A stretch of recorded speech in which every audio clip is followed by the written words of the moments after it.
विधानसभा में हाल ही में पारित हुआ राजस्थान भू राजस्व संशोधन विधि मान्यकरण विधेयक अब राज्य की राजनीति में एक नए विवाद का केंद्र बन गया है।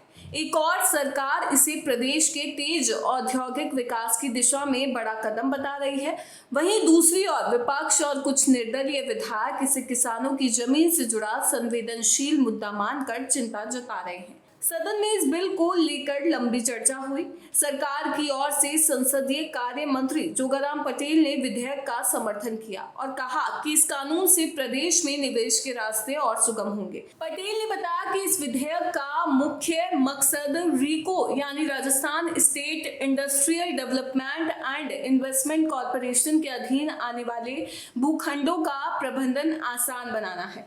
पटेल ने स्पष्ट किया कि इस कानून के लागू होने के बाद रीको को अपने औद्योगिक क्षेत्रों में जमीन के ट्रांसफर, उपविभाजन, विलय और भू उपयोग में बदलाव जैसे कार्यों के लिए और अधिक अधिकार मिल जाएंगे। उन्होंने आगे कहा कि इससे निवेशकों के बीच भरोसा बढ़ेगा और पुरानी कानूनी अड़चनें दूर होगी। पटेल के मुताबिक विधेयक का एक बड़ा उद्देश्य ये भी है कि रीको द्वारा अब तय किए गए भूमि संबंधी सभी कार्यों को कानूनी मान्यता दी जा सके। उनका दावा है कि जब कानूनी दिक्कतें खत्म होगी तब निवेशक बिना परेशानी के उद्योग धंधे शुरू कर सकेंगे और इससे प्रदेश की अर्थव्यवस्था को मजबूती मिलेगी। लेकिन इस विधेयक पर सवाल भी खड़े हुए। सदन में निर्दलीय विधायक रविंद्र सिंह भाटी ने किसानों की ओर से अपनी आशंकाएं खुलकर रखी।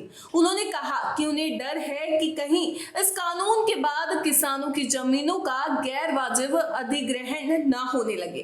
भाटी ने सरकार को चेताते हुए कहा, ऐसा ना हो कि किसानों की जमीनें बिना उचित मुआवजे के अधिग्रहित कर ली जाए और उनके साथ अन्याय हो। भाटी ने ये भी सवाल उठाया कि जब भी उद्योगों के लिए जमीन की बात होती है तो सबसे पहले किसानों की ही जमीन पर निशाना साधा जाता है।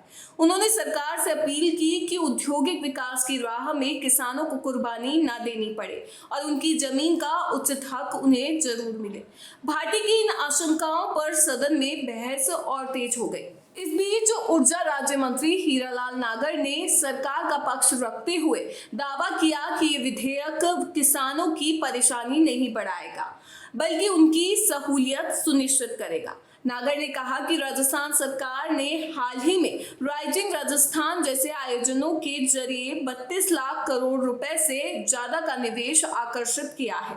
ऐसे में उद्योगों को जमीन उपलब्ध कराने की प्रक्रिया को आसान बनाना बेहद जरूरी है। नागर ने अपनी बाइट में कहा कि रीको को जो जमीन अलॉट की गई है उसके पट्टों का उपविभाजन करने और नए पट्टे जारी करने का अधिकार इस विधेयक के जरिए मिल जाएगा। ये कदम पूरी तरह पारदर्शी तरीके से होगा और किसानों को उचित मुआवजा जरूर मिलेगा। उन्होंने रविंद्र सिंह भाटी की चिंता को खारिज करते हुए आश्वासन दिया कि सरकार किसी भी किसान के साथ अन्याय नहीं करेगी। नागर के मुताबिक औद्योगिक विकास के साथ साथ सरकार किसानों के हितों की भी पूरी तरह से रक्षा करेगी। इस खबर के बारे में आप अपनी राय हमें कमेंट बॉक्स में लिखिए। वीडियो पसंद आया हो तो इसे लाइक करें, शेयर करें और चैनल को सब्सक्राइब करें।